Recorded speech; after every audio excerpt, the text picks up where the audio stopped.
क्या मैं काबिल नहीं था? क्या हमें राजनीति नहीं आती थी? ऐसा क्या था कि हमें राजनीति से दरकिनार किया गया? 15 साल पहले ऐसा क्या हुआ था जिसका बदला काका हमसे आज ले रहे हैं? जयचंद कहने वालों, सुन लो, आपके इर्द गिर्द भी जयचंद हैं। नमस्कार दोस्तों, मैं हूं किशोर कुमार शर्मा और आप देख रहे हैं मीडिया 4x4। दोस्तों, ना कोई चुनाव है, ना कोई राजनीतिक कार्यक्रम, फिर भी हम चर्चा कर रहे हैं राहुल कसवां की, क्योंकि राहुल कसवां एक हीरो के रूप में उभर कर आए। एक ऐसा चुनाव वो निकाल कर ले गए जिसके आसार बहुत कम नजर आ रहे थे, क्योंकि सामने जो उम्मीदवार थे वो बड़े नेता के रूप में माने जाते हैं। राजनीति का यदि कहें कि कैसे गए तक किसी को आता हो, तो वो उनके सामने वाले उम्मीदवार थे जिनका नाम राजेंद्र राठौड़ है। दोस्तों, राजेंद्र राठौड़ की राजनीति को ध्वस्त करने की पूरी कोशिश राहुल कसवां ने की थी और उसमें वो कुछ हद तक कामयाब भी हो गए थे। राहुल कसवां कहते हैं हर इंटरव्यू के अंदर, क्या हम काबिल नहीं थे? हमने ऐसा क्या किया था जो हमें दरकिनार किया गया, इग्नोर किया गया? ऐसी क्या कमियां थी जो 15 साल पहले एक ऐसी क्या घटना घटी जिसका बदला वो आज तक ले रहे हैं? क्यों लोगों को नहीं बता रहे? राहुल कसवां से पूछे गए कुछ सवाल जिनके उत्तर उन्होंने दिए, वो हम आज आपसे साझा कर रहे हैं। दोस्तों, सबसे पहला हम सवाल करें तो उनका उत्तर भी कुछ उस प्रकार उन्होंने दिया था जो एक्चुअल है, सत्यता पर आधारित है। दोस्तों, 20 जनवरी 1977 को जन्मे राहुल कसवां ने एक ऐसा भूचाल मचा दिया चूरू की राजनीति में जो पूरे भारतवर्ष में चर्चा का विषय रही। दोस्तों, सबसे पहला उत्तर उन्हीं का यही आता है कि राजेंद्र राठौड़ अपने आप को सब कुछ मानने लगे थे। दोस्तों, राहुल कसवां का कहना है कि राजेंद्र राठौड़ अपने आप को ही स्वयंभू मानने लगे थे, अपने आप को ही मुख्यमंत्री प्रधानमंत्री समझने लगे थे। और ये एक्चुअल भी है। राहुल कसवां स्वयं कहते हैं कि ये एक्चुअल है, ये रियलिटी है, ये वास्तविकता है कि राजेंद्र राठौड़ किसी और नेता के पास बैठना भी अपने आप को कम आंकने के बराबर समझते हैं। चाहे आप किसी भी सभा में चले जाएं, वो एक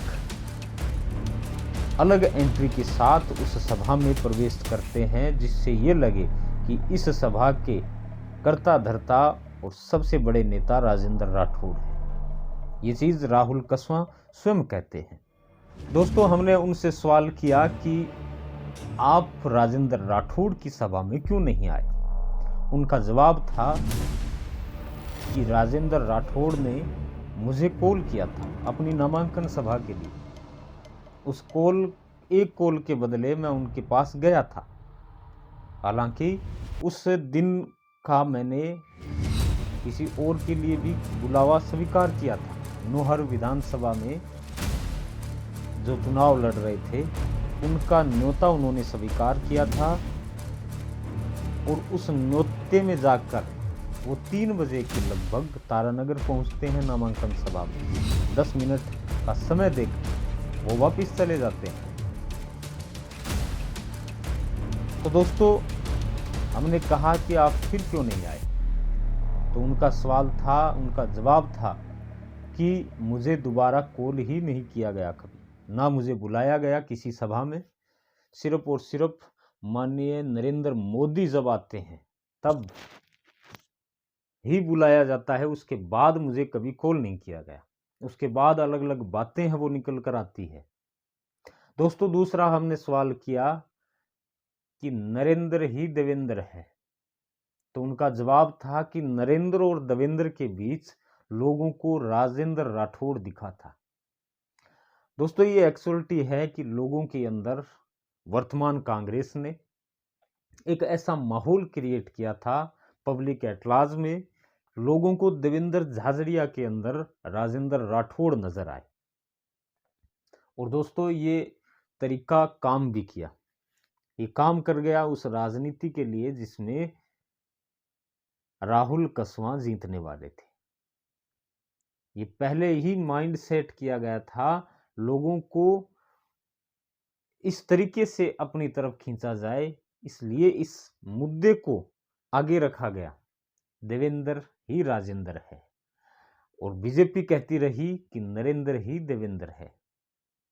दोस्तों राजनीति बहुत गहरी चीज है, एक गहरा समुद्र है जिसे समझना हर किसी की बस की बात नहीं। अगला हमने सवाल किया कि आपने आरोप लगाया राजेंद्र राठौड़ पर या उनके जो नेता हैं उन पर चुनाव जीतने के बाद कि एक समाज विशेष के लोगों का उन्होंने ट्रांसफर किया है, क्या ये सही है?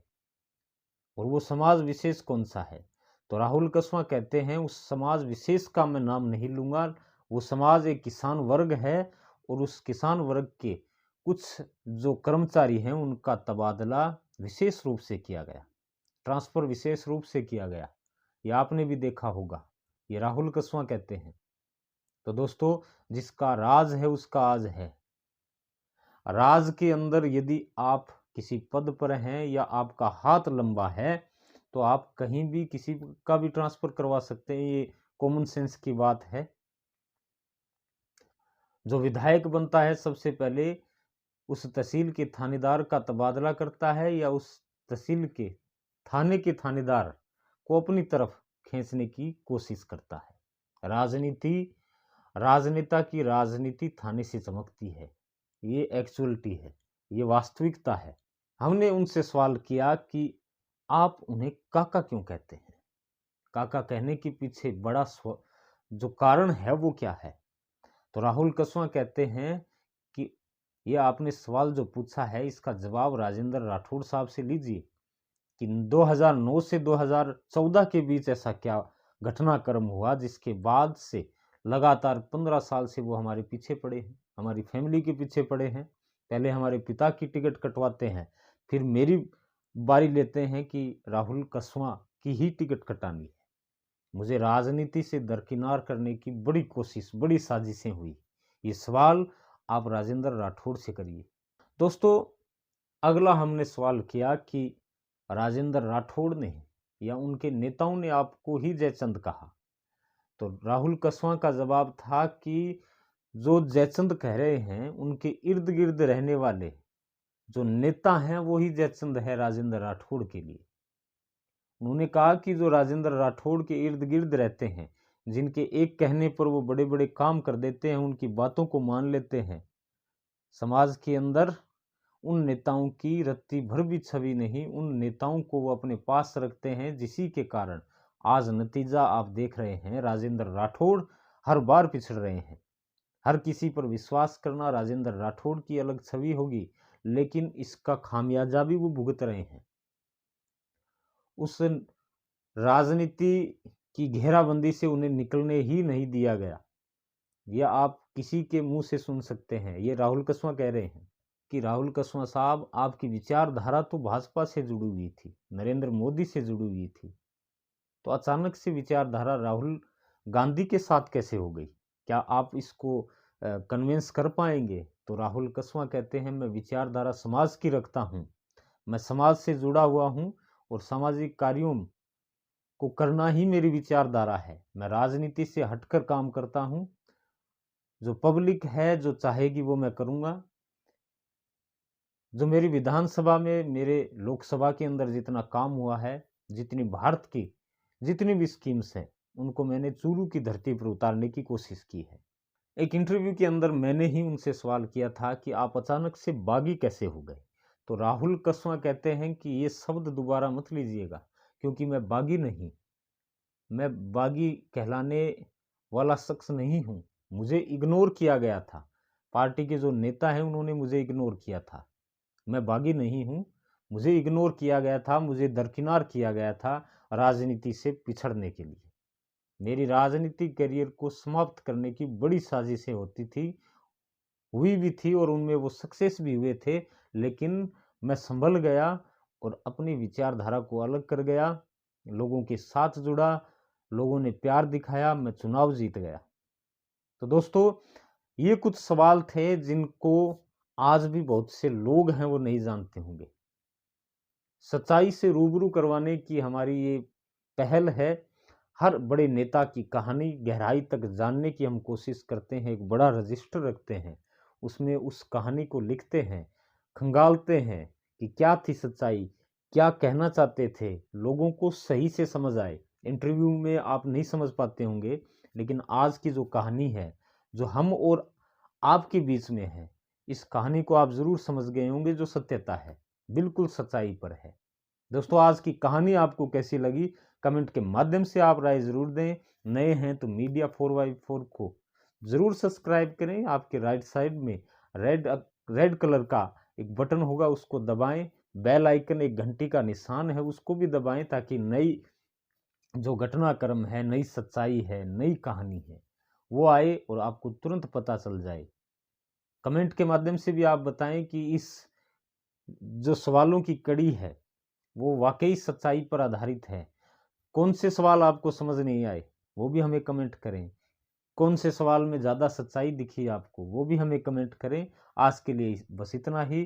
कल फिर मिलेंगे एक शानदार और जानदार नॉलेज के साथ। बहुत बहुत धन्यवाद। जय हिंद, राम राम।